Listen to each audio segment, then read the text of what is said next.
नमस्कार मेरे दोस्तों, स्वागत है आपका अपने YouTube चैनल मैथ्स विक्ट्री पे।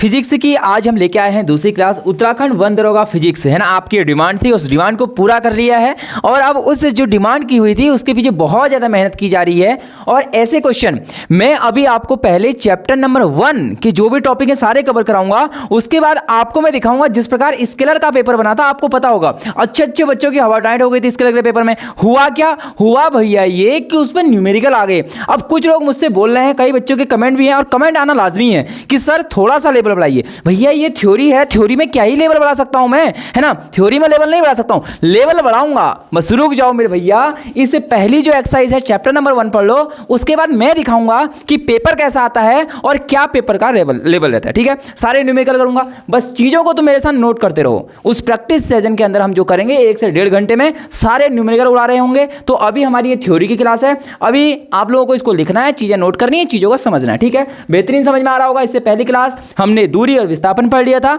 और वेग हम किसे कहते हैं ये हमने पढ़ लिया था। सदिश अदिश किसे कहते हैं ये भी जानकारी हमने ले ली थी। ठीक है, आज की क्लास होगी सबसे इंपॉर्टेंट। पिछली बार का पेपर उठा के देखना, ग्राफ बहुत ज्यादा आए हुए थे। कहता है त्वरण, दूरी, समय तथा वेग समय ग्राफ एक समान एवं एक समान त्वरित गति के लिए ये सारे हमें क्या बनाने हैं, ग्राफ बनाने हैं भैया। अब ग्राफ में बच्चों की हवा टाइट, टेंशन बहुत ज्यादा जैसे ही न्यूमेरिकल आते हैं। अब न्यूमेरिकल में टेंशन इसलिए होती है क्योंकि उन्हें फॉर्मूला नहीं पता। अब देखिए कैसे मैं आपको समझा रहा हूं, चीजों को यहां पर ध्यान से देखना। सबसे भैया त्वरण क्या है, भैया बोल रहा है कि त्वरण किसी वस्तु के वेग में परिवर्तन की दर को दर्शाता है। बोल रहा है वेग क्या था, विस्थापन बट्टे समय था। बोल रहा है त्वरण को हम किससे डिनोट करते हैं, स्मॉल ए से डिनोट करते हैं। इसके ऊपर आता है साइन इस प्रकार का और इसे ही हम बोलते हैं सदिश राशि। एक क्या है, सदिश राशि है, त्वरण सदिश है। जिसके ऊपर तीर का निशान आ जाएगा समझ लेना वो सदिश राशि है भैया। A बराबर है dv अपॉन dt। अब आप लोग बोलोगे ये dv क्या है भैया, v से हो गया वेग और t से टाइम। अब ये d का मतलब क्या होता है, परिवर्तन होता है, किसी भी चीज का बदलना, है ना। तो वही ये बोल रहा है कि वेग में परिवर्तन की दर को, वेलोसिटी में अगर चेंजमेंट हो रहा है टाइम के साथ साथ तो हम कहेंगे एक्सेलरेशन हो रहा है। भैया जी हम क्या बोलेंगे, एक्सेलरेशन हो रहा है। अब चीज यहां पर यह आई, कहीं कहीं आपको ये v minus you upon dt भी लिखा हुआ मिलेगा। इसका मतलब क्या हुआ भैया, u और v क्या है, सबसे पहले यही हमें पता होना चाहिए। ठीक है, v होता है और u होता है, दो चीजें होती है, u एक v। भैया u होता है प्रारंभिक वेग, इनिशियल वेलोसिटी, और v होता है अंतिम वेग। भैया जी फाइनल, अंतिम वेग। ये सारी चीजें नोट करना, न्यूमेरिकल में सारी चीजें आएंगी। v होता है अंतिम वेग। ठीक है, तो भैया मैंने कहा पहले जो मेरा वेग था 10 था, फिर मेरा वेग बदल के 15 हो गया। मुझे बताओ वेग में कितना परिवर्तन हुआ। आप बोलोगे गुरुजी 5 का हुआ, 10 से 15 हुआ तो 5 का। अरे भैया वो 5 आया कहां से, वो 15 में से 10 को माइनस करके आया है परिवर्तन। वही चीज हमने यहां पर लिखी है, फाइनल में से इनिशियल को माइनस करके अपॉन में डेल्टा टी, तो टाइम में चेंजमेंट है। तो वही चीज इसने बोला कि भैया वेग में परिवर्तन की दर को त्वरण कहते हैं। यह एक सदिश राशि है। सदिश राशि मतलब जिसमें दिशा की भी जरूरत होगी। अब देखो वेग भी एक सदिश था, अगर वेग एक सदिश राशि था तो त्वरण भी क्या होगा, सदिश होगा। मैंने आपको कल बताया था कि डिस्प्लेसमेंट जो विस्थापन होता है वो जीरो भी होता है, प्लस भी होता है, माइनस भी होता है। अगर ये तीनों होता है तो वेग भी तो विस्थापन बट्टे समय था, तो भैया वेग भी जीरो प्लस और माइनस तीनों हो सकता है। अगर वेग तीनों हो सकता है इसका मतलब त्वरण भी क्या हो सकता है, तीनों चीज हो सकता है। तो हमने को मतलब जो मेन जड़ थी ना वो यही थी विस्थापन। तो v की जगह अगर जीरो होगा तो जीरो, माइनस में होगा तो माइनस में, प्लस में होगा तो प्लस में। ठीक है भैया, इसका मात्रक क्या है, मीटर बट्टे सेकंड स्क्वायर। मात्रक निकालना आपको सिखा देता हूं। यहाँ देखिए जल्दी से देखेंगे, जल्दी से चीज़ों को देखेंगे। भैया जी वेग का मात्रक क्या था, मीटर बट्टे सेकंड था, हमने पढ़ ली होंगी क्लासें। अब ए बराबर है v अपॉन टी। भैया वेग का मात्रक क्या है, मीटर बट्टे सेकंड है, और बट्टे में टाइम है, और टाइम का मात्रक भी क्या होता है, सेकंड। तो भैया मीटर सेकंड का सेकंड से इंटू करा तो सेकंड स्क्वायर। वही चीज़ें यहाँ पर लिख रखी हैं, मीटर प्रति सेकंड स्क्वायर, मीटर बट्टे सेकंड स्क्वायर, इसे बोलते हैं त्वरण। ठीक है, तो कुल मिला के त्वरण एक सदिश राशि है, वेग में परिवर्तन की दर को त्वरण कहते हैं। ठीक है, चलता हूं अगली स्लाइड पे। थोड़ा सा इंपॉर्टेंट था तो थोड़ा सा समय ज्यादा लगेगा। अब देखना ये रहा अगला। भैया जी त्वरण के प्रकार, क्या त्वरण के भी प्रकार होते हैं, हाँ भैया बिल्कुल होते हैं। एक समान त्वरण, एक समान मतलब तो पता चल गया ना, जो समान समय के अंदर समान वेग चेंज होगा उसे एक समान त्वरण। जब किसी वस्तु को वेग समान दर से बढ़ता है, एक समान का मतलब मैंने कल समझा दिया था, समय एक समान का मतलब वही होगा जो पहले हमने पढ़ा हुआ था। तो बोला है एक समान त्वरण किसे कहते हैं भैया, त्वरण बराबर होता है वेग बट्टे समय। अगर समय के साथ साथ वेलोसिटी समान रूप से बदल रही है तो उसे बोलेंगे एक समान त्वरण। जैसे उदाहरण, गुरुत्वाकर्षण के कारण गिरती हुई वस्तु, मेरे पास ये वस्तु थी, मैंने ये वस्तु फेंकी, ये एक समान दर से नीचे की ओर गिर रही है। ऐसा नहीं कि यहाँ पर रुकी, इसका मन करा कि भैया एक आध चिलम जला के पी लें और रुक जाओ और फिर वहाँ पर से आराम से जाएंगे, ऐसा नहीं है, है ना। तो ये ऐसा नहीं है, ये एक समान गति क्या होती है, गुरुत्वाकर्षण के कारण गिरती हुई वस्तु क्या है, एक समान त्वरण का उदाहरण है। अब तुम लोग जो गाड़ी चलाते हो भैया, अब देखना एक समान, सॉरी अन एक समान, भैया अन एक समान ये क्या है, डेफिनेशन लिखी हुई है भैया, असमान त्वरण होता है। ये एक काट दो इसे, ये क्या लिख रखा है, होता है असमान त्वरण। अब असमान त्वरण क्या होता है, मान लो तुम जा रहे थे, कहाँ जा रहे थे, अपनी प्रेमिका के पास जा रहे थे मिलने, है ना, गाड़ी में जा रहे थे भैया, गाड़ी में जा रहे थे और जिस रास्ते से जा रहे थे वहाँ जाम बहुत था। अब तुम परेशान, अगर तुम परेशान हो गए तो गाड़ी वहाँ धीरे चल रही होगी। अब एक जगह तुम्हें मिली रोड खाली, अब तुम वहाँ पर अपनी स्पीड को क्या करोगे, एकदम रफू चक्कर। इसका मतलब पहले तुम धीरे धीरे जा रहे थे, फिर तुमने गाड़ी एकदम भगा दी। इसका मतलब पहले समान से देखो, पहले कुछ समय होगा, मान लो तुम 10 मिनट में यहां से यहां 5 ही किलोमीटर चल पाए, लेकिन अगले 10 मिनट में तुम कितना चल गए भैया, 15 किलोमीटर चल गए। मतलब टाइम के साथ साथ जो तुम्हारी वेलोसिटी है वो चेंजमेंट हो रही है। आ गई बात समझ में, तो वो असमान त्वरण है। तो वही चीजें लिखी गई हैं जब किसी वस्तु का वेग अलग अलग दर से बदलता है। भैया जो ट्रैफिक में चलती हुई कार, यहां पर कार की जगह तुम बाइक ले लेना और ट्रैफिक में चलता हुआ मैं बोल देना, ठीक है। मैं मतलब जो अपना नाम बोल के बोल देना, मतलब भैया आप समझदार हो इतना और समझदारी के काम करते हो।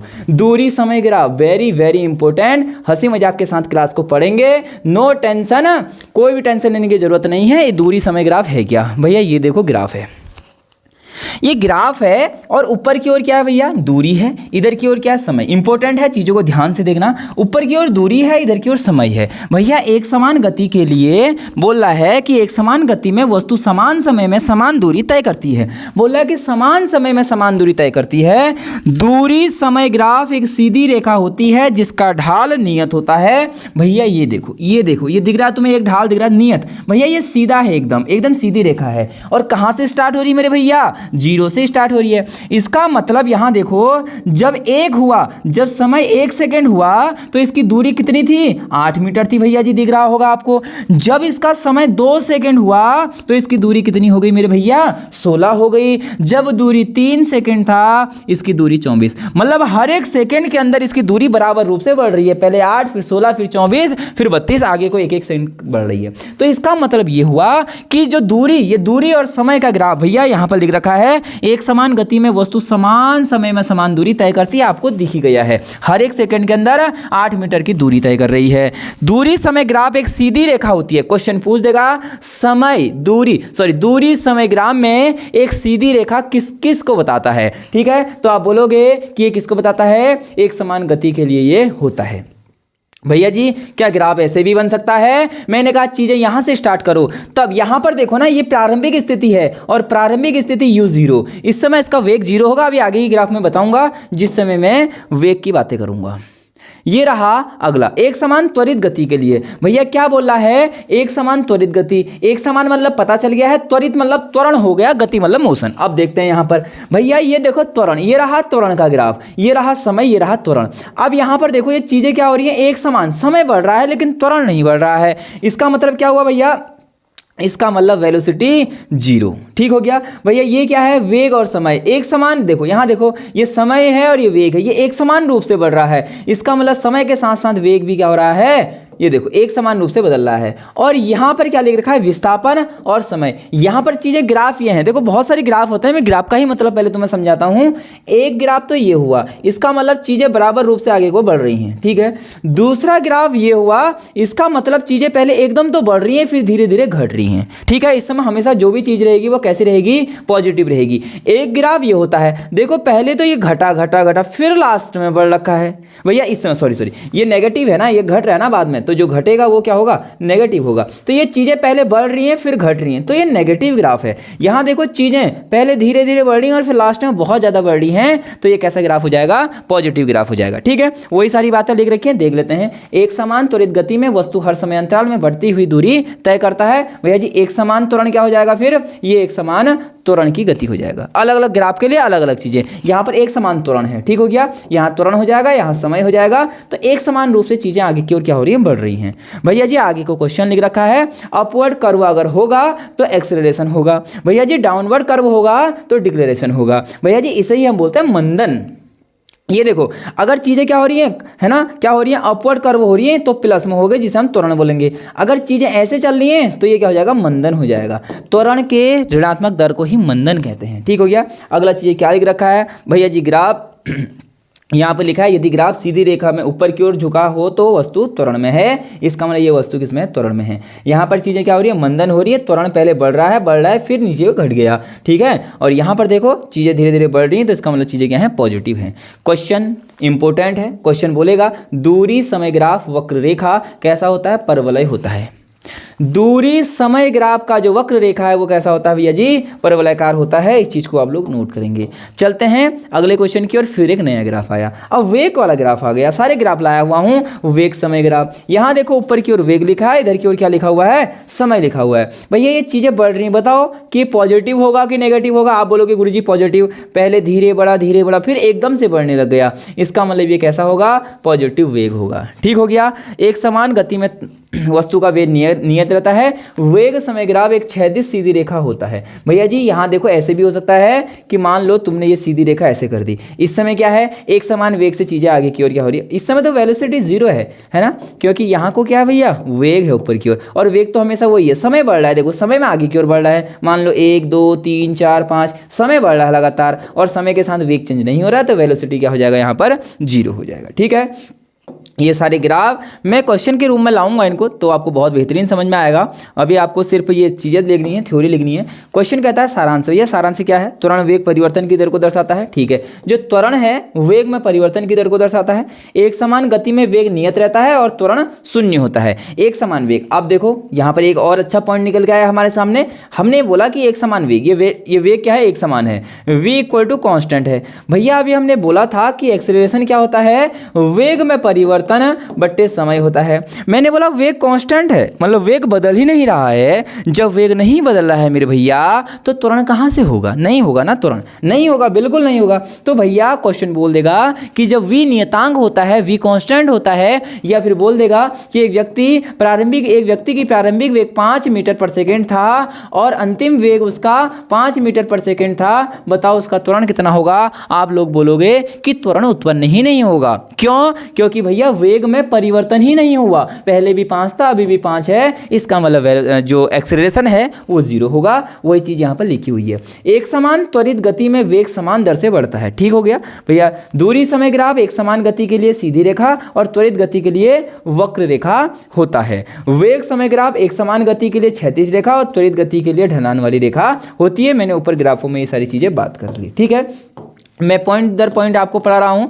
जैसे पहला हमारा टॉपिक था, दूसरा टॉपिक आप देखोगे, तीसरा जब टॉपिक देखोगे आप अपने सिलेबस में, तो आपको मिलेगा graphically derivation of equation of motion, गति के समीकरणों की ग्राफी विधि से व्युत्पत्ति। भैया बहुत इंपॉर्टेंट है, यहाँ से आप ये मान के चलो कि एग्जामिनर क्वेश्चन पूछेगा, यहाँ से न्यूमेरिकल बनाएगा मेरे भैया। ध्यान से देखना है क्या कि गति के 3 समीकरण हैं। गति के कितने समीकरण होते हैं, 3 इक्वेशन होती हैं। किसी वस्तु की आरंभिक वेग, अंतिम वेग, त्वरण और समय और विस्थापन के संबंध बताता है भैया।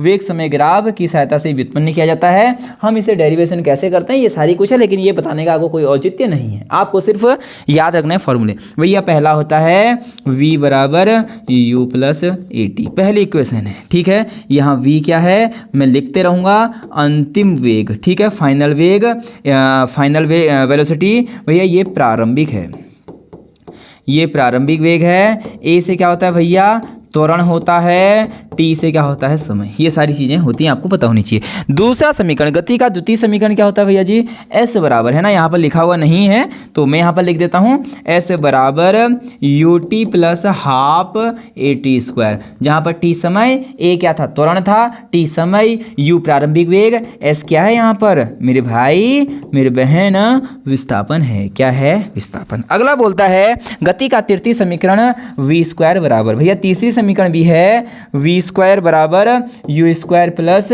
2as, जहाँ s विस्थापन है, ए त्वरण है और ये u है, ठीक है, u प्रारंभिक वेग है और v अंतिम वेग है। ये तीन समीकरणों को नोट करना, अपने दिमाग में छाप लेना, सिलेक्शन के लिए यहाँ से क्वेश्चन आएगा।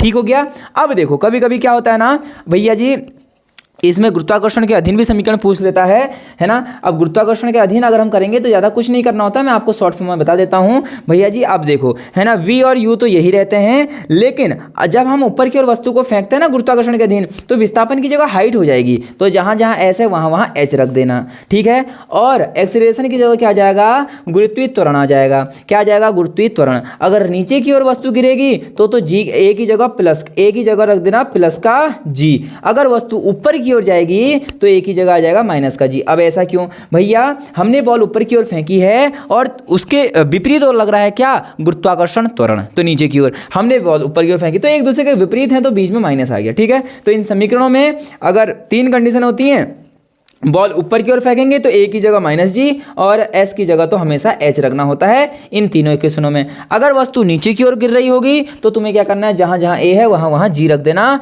जहां जहां एस है वहां वहां एच रख देना, ठीक है। जब क्वेश्चन आएंगे तो वहां पर चीजें आपको बता दूंगा। लेकिन एक क्वेश्चन यहां पर मुझे और बहुत इंपॉर्टेंट नोट आ रहा है, nवें सेकंड में चली गई दूरी, ठीक है, लिखेंगे नोट करेंगे, nth सेकंड में चली गई दूरी, ठीक है, nवें सेकंड में, nवें सेकंड में भैया जी फॉर्मूला होता है nवें सेकंड में Sn बराबर u प्लस 1/2 a ब्रैकेट के अंदर 2n-1 लगा लो, यहाँ से क्वेश्चन आ सकता है। nवें सेकंड में चली गई दूरी तो भैया Sn बराबर u प्लस 1/2 a ब्रैकेट के अंदर 2n-1, n हमें देगा 10 सेकंड 5 सेकंड, तो n की जगह n रखेंगे, u प्रारंभिक वेग, Sn कितना विस्थापन हुआ ये देगा, a त्वरण है, ये आपको क्या होना चाहिए, पता होना चाहिए, ठीक है।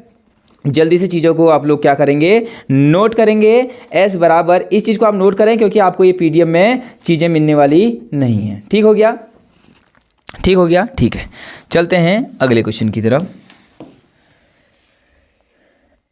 ये है अगला भैया, अगला क्या कहता है, अगला टॉपिक देखते हैं। क्वेश्चन कहता है एक समान परिपथी गति की मूलभूत अवधारणा। भैया जी ये बहुत इंपॉर्टेंट है, यूनिफॉर्म सर्कुलर मोशन, भैया जी बहुत इंपॉर्टेंट है। अब मैं आपको रिलेट कराऊंगा। एक समान परिपथी गति है क्या, जब कोई वस्तु एक वृत्तीय पथ में नियत चाल से गति करती है तो इसका एक समान परिपथी गति कहते हैं, ठीक है। मैंने बोला आपसे कि ये एक पथ है, एक गोल सर्कल है ना, सर्कुलर पाथ है, इसमें चीजें ना नियत चाल से, स्पीड उनकी क्या है, नियत है, कांस्टेंट स्पीड से चल रहे हैं भैया जी, हमेशा सेम स्पीड से चल रहे हैं, नहीं बढ़ा रहे हैं नहीं कम कर रहे हैं। जो इसकी गति है ना, गोल गोल गोल गोल जो घूम रहा है, इसे ही हम सर्कुलर मोशन कहते हैं, इसे ही हम क्या बोल रहे हैं, एक समान परिपथी गति, यूनिफॉर्म सर्कुलर मोशन कहते हैं। ठीक हो गया। की पॉइंट भैया जी, वेग बदलता है लेकिन चाल नियत रहती है। यहां पर क्वेश्चन ध्यान से देखना भैया, क्वेश्चन पूछ देगा कि एक समान सर्कुलर मोशन के लिए क्या चीजें इंपॉर्टेंट हैं, क्या चीजें महत्वपूर्ण हैं। यहां ध्यान से देखना, मैं इसी चित्र को मिटा के बहुत गहराई वाली चीजें आपको बता रहा हूं। मैंने कहा ये गोल चक्र है, ठीक है भैया,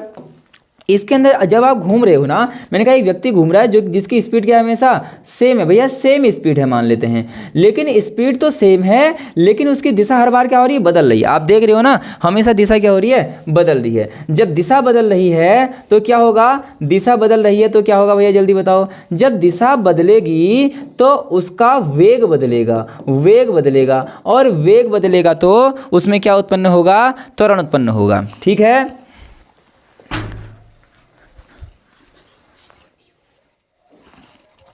ठीक है, तो यहां पर देखेंगे कि भैया वेग, दिशा बदल रही है और दिशा बदल के क्या होगा, वेग बदल जाएगा। और जैसे ही इसमें वेग बदला, यही चीज लिखा है कि वेग बदलता है लेकिन चाल नियत रहती है भैया। हमेशा एक, जब सर्कल पर कोई चीज गति करती है तो उसकी जो चाल है ना वो सेम रहती है, लेकिन वेग बदलता है। और वेग क्यों बदलता है, क्योंकि दिशा बदलती है, और दिशा बदलने के कारण वेग भी बदल जाता है। वस्तु की दिशा निरंतर बदलती रहती है भैया, इसी वजह से वेग उत्पन्न हो रहा है। वस्तु के केंद्र की ओर एक त्वरण कार्य करता है, और बोल रहा है कि जब जैसे जैसे ये चीजें हुई एक कांस्टेंट स्पीड से चीजें चल रही थी, दिशा बदली, डायरेक्शन चेंज हुई, डायरेक्शन चेंज होने से वेलोसिटी उत्पन्न हुआ, और वेलोसिटी जैसे जैसे चेंज होगा तो उस पर एक त्वरण लगेगा, एक एक्सीलरेशन उत्पन्न होगा, क्योंकि वेग में परिवर्तन की दर को त्वरण कहते हैं। और एक त्वरण कहाँ की ओर लगेगा मेरे भैया, अंदर की ओर लगेगा, और उसे क्या कहते हैं, अभिकेंद्रित त्वरण कहते हैं। अगली लाइन में वही होगा। भैया जी कोणीय विस्थापन क्या है, ध्यान से देखेंगे। क्वेश्चन कह रहा है जब कोई वस्तु किसी निश्चित बिंदु या अक्ष के चारों ओर घूमती है तो उसको घूर्णन कोणीय विस्थापन कहा जाता है। कोणीय विस्थापन ध्यान से देखेंगे, विस्थापन क्या होता था भैया जी, विस्थापन हमने पढ़ रखा है ना। अब ये कह रहा है कोणीय विस्थापन, भैया जी ध्यान से देखेंगे। मैंने कहा एक वस्तु यहाँ पर थी, थोड़ी देर बाद ये यहाँ पहुँच गई। अब इसका रेडियस में क्या मान लेता हूँ, आर मान लेता हूँ, मैं इसका थीटा मान लेता हूँ ये, ठीक है, और इसका विस्थापन क्या लेता हूं मैं यहां से यहां s। तो इस समय क्वेश्चन में लिखा है कि कोणीय विस्थापन थीटा है, तो भैया एक फॉर्मूला होता है, नोट करेंगे, थीटा बराबर s अपॉन आर।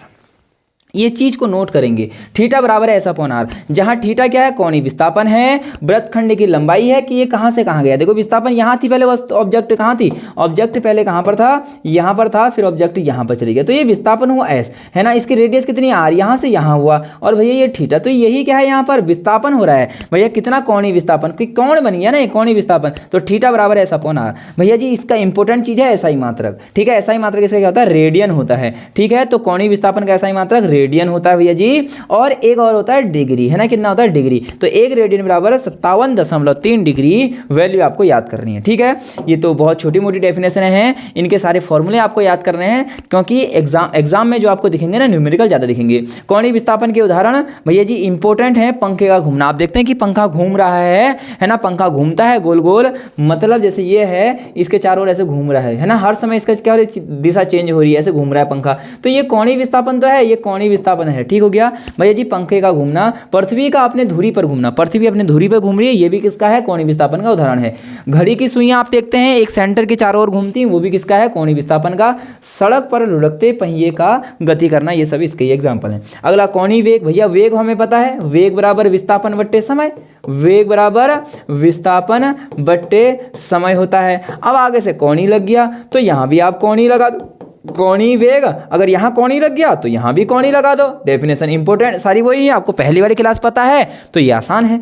तो कोणीय विस्थापन के समयानुसार परिवर्तन की दर को कोणीय वेग कहते हैं, ठीक हो गया। भैया जी ये वेक्टर क्वांटिटी है, सदिश राशि होती है, ठीक है, क्योंकि विस्थापन सदिश और वहां वेग सदिश, और वेग सदिश तो कोणीय वेग भी सदिश राशि है, ठीक हो गया। इसमें मैग्नीट्यूड और दिशा दोनों होती है। भैया इसे ओमेगा से क्या करते हैं, डिनोट करते हैं, ओमेगा बराबर डेल्टा थीटा बटे डेल्टा टी, फॉर्मूला नोट करेंगे, ठीक है। तो ओमेगा से डिनोट करते हैं कोणीय वेग को, और विस्थापन क्या था, थीटा था, तो कोणीय विस्थापन डेल्टा थीटा, और समय डेल्टा टी हो गया। ये चीज़ें वही हैं, ज़्यादा कुछ समझाने का यहाँ पर फायदा नहीं है, बाकी मैंने चीज़ें आपको बता दी, ठीक है। जल्दी से देखेंगे इसको। भैया ये कह रहा है कि एंगुलर वेलोसिटी कोणीय वेग होता है, कोणीय विस्थापन थीटा होता है, और समय ये हो गया, ठीक है। ऐसा यूनिट क्या होता है इसका, अब ध्यान से देखेंगे। भैया जी मैंने लिखा था डेल्टा थीटा बट्टे टी, थीटा क्या था यहाँ पर, विस्थापन था, कोणीय विस्थापन का मात्रक रेडियन था, तो रेडियन, और बट्टे समय, समय का मात्रक क्या था, सेकंड, तो रेडियन बट्टे क्या हो गया, सेकंड हो गया, ये हो गया डिग्री बट्टे सेकंड। भैया जी अगला क्या है, जल्दी से देखेंगे, कोणीय वेग और रेखीय वेग के बीच संबंध इंपॉर्टेंट है, आप सीधे नोट करेंगे, v बराबर आर ओमेगा, क्या होता है, v equal to r omega, जो कि कोणीय वेग और रेखीय वेग में संबंध, v यहाँ पर रेखीय वेग है, ओमेगा यहाँ पर कोणीय वेग है। ये चीजें मैंने ऊपर आपको समझा दी हैं, ठीक है, क्योंकि सिलेबस बहुत ज़्यादा है और समय बहुत कम है, तो उस वजह से हमें चीज़ें पढ़नी है। तो ये रहा एक समान परिपथी गति के उदाहरण। मैं इसको आपको है ना कल इसको आगे वो पढ़ेंगे, पूरी पीपीटी तैयार है आपकी, देख रहे होंगे आप लोग, बल गति सारा सिस्टमेटिक ढंग से आगे वो चल रहा है। बाकी मैं ये चाहता हूँ कि छोटी छोटी वीडियो में, क्योंकि देखो आपको पता है इस चैनल पर आपको क्या क्या चीज़ें मिल रही हैं, आपको इस पर बायो भी मिल रही है ना, हर दिन पर बायो पर टॉपिक आ रहे हैं, केमिस्ट्री पर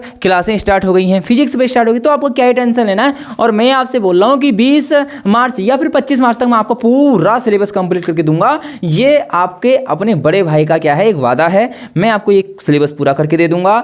25 मार्च ज़्यादा से ज़्यादा हो सकता है 28 मार्च, इससे पहले आपको, इसके बाद मैं प्रैक्टिस सच बहुत खतरनाक बनाने वाला हूं, और इसके भी क्वेश्चन की प्रैक्टिस भी होगी। तो आप ऐसा मत समझना कि भैया जो क्लासें हैं वो छोटी छोटी क्यों ला रहे हो, लेवल लो क्यों, ये सब कुछ भैया मुझे पता है कि कहाँ से क्या पढ़ाना है, कैसी चीज़ें को तैयार किया जाता है। पहले मैं आपका बेस बना रहा हूँ, बेस बनाने के बाद आपको फिर क्वेश्चन प्रैक्टिस लाऊंगा, उसके बाद आपके लिए न्यूमेरिकल भी लेके आऊँगा, आप टेंशन लेने की जरूरत नहीं है। अगर आप हमारे चैनल के साथ पहली बार जुड़े हुए हैं तो चैनल को सब्सक्राइब करें। मैं मिलता हूं अगली वीडियो में, तब तक के लिए जय हिंद, जय भारत, जय उत्तराखंड।